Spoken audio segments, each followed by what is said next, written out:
Look, if we look at energy as a cost in our business, it amounts to about 20% of the cost base.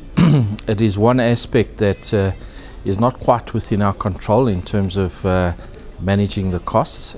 Clearly, we over a number of years we've been more efficient, and we've brought our energy consumption down.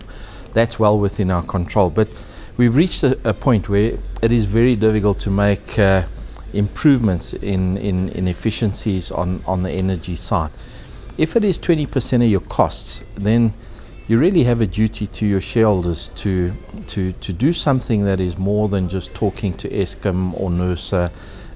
I think it's inevitable that electricity prices are going to go up, and they're going to go up substantially. So that's the one aspect. We need to do something that we can manage our cost base better.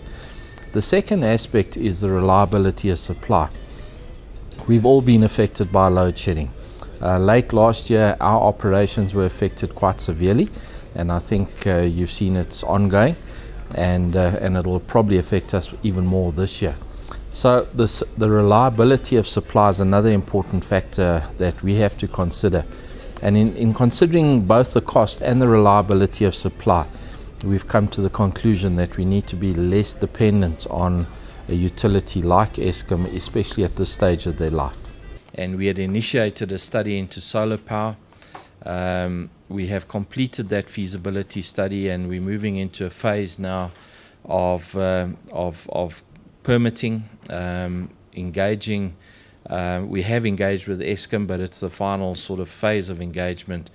It is feasible and it is cost effective to put up 150 megawatts of solar power in a phased 3 billion rand project.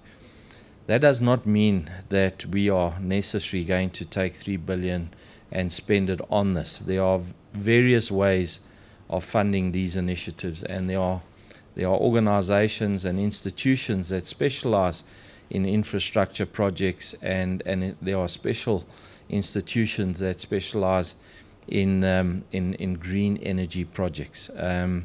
What we will provide is the offtake agreement, and certainly at the time of making the decision, we will apply our minds to whether it is something we should fund or we should use external funding. It's certainly within our capacity to fund 3 billion, but that is not probably the preferred option.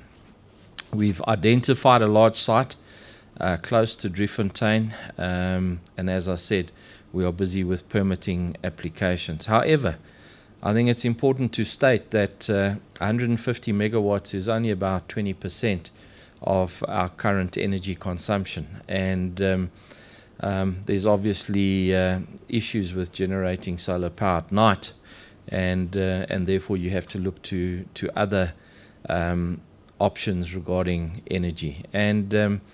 And we have started a process. It's very conceptual, so I cannot provide details because we don't have the details of engaging with independent power producers. And it is our view that the regulatory environment will change, and it has to change if South Africa is to come out of this mess from an energy perspective. So we will be quite active in this area, and just to again summarize, it's because we need sustainable energy, but we also need to get into a position where we have a much better ability to manage our costs.